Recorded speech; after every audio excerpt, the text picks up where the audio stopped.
জিয়াউর রহমান শুধু স্বাধীনতার ঘোষণা করেছেন তাই না, মুক্তিযুদ্ধের সঠিক এবং নির্মোহ ইতিহাসে দেখবেন জিয়াউর রহমান হচ্ছেন প্রথম ফোর্সেস কমান্ডার মুক্তিযুদ্ধের।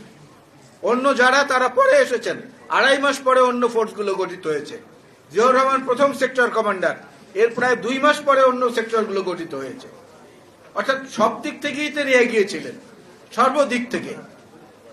দেশনেত্রী বেগম খালেদা জিয়াকে বাড়ি থেকে উৎখাত করা হয়েছে, যে বাড়িটিও সরকারের পক্ষ থেকে দেওয়া হয়েছিল জিয়াউর রহমানের শাহাদাতের পরে শহীদ জিয়া বীরুত্তমের স্মৃতি রক্ষার জন্য মইনুল রোডে, 6 নম্বর মইনুল রোডে, বাংলাদেশের সেনানিবাসে।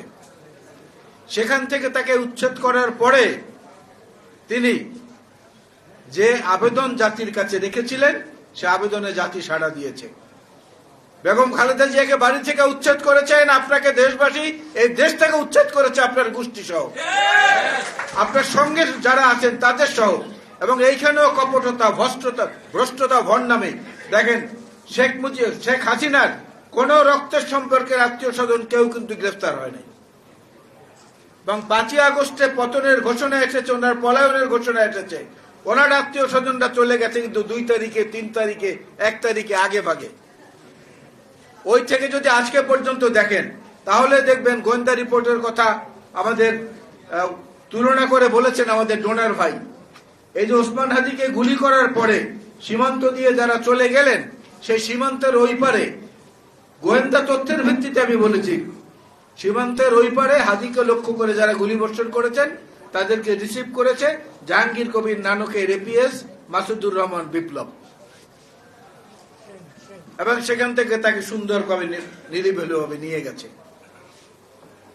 তবে একটা মজার ঘটনা ঘটেছে, শেখ হাসিনার এই আন্তর্জাতিক ট্রাইব্যুনালে যেটা তিনি গঠন করেছিলেন, এই আন্তর্জাতিক ট্রাইব্যুনালে কয়েকদিন আগে তার একটি মামলার যে রায় হলো, সেই রায়টা যেদিন হয়েছে সেদিন ছিল তার বিবাহ বার্ষিকী। তার এবং ডক্টর ওয়াজেদের বিবাহ বার্ষিকী ছিল ওই দিনটাতে। সেই দিনটিতেই তার ফাঁসির আদেশ হয়েছে। এবং সব সময় যে প্রতারণা, আবার কথাটা বলতে হয়, সব সময় যে জাতিকে ধোকা দেওয়ার যে অ্যাটিচিউড বা টেন্ডেন্সি বা কর্মকাণ্ড, এর থেকে কখনো তারা পিছু সরেন নাই। বাংলাদেশের মানুষকে উত্তেজিত করেছেন শেখ মুজিব, বক্তব্য দিয়ে দিয়ে দিয়ে দিয়ে উদ্বেলিত করেছেন, উত্তেজিত করেছেন। যার যা কিছু আছে তাই নিয়ে প্রস্তুত থাকো, ঘরে ঘরে দুর্গ গড়ে তোলো, এটা বলে উনি চুরুটে পাইপ টানতে টানতে পাকিস্তানি আর্মির সঙ্গে চলে গেলেন আর নিজের পরিবারকে রেখে গেলেন পাকিস্তানি সেনাবাহিনীর তত্ত্বাবধানে। সজীব ওয়াজেদ জন্ম নিয়েছে সিএমএইচে। কেন, কি কারণে?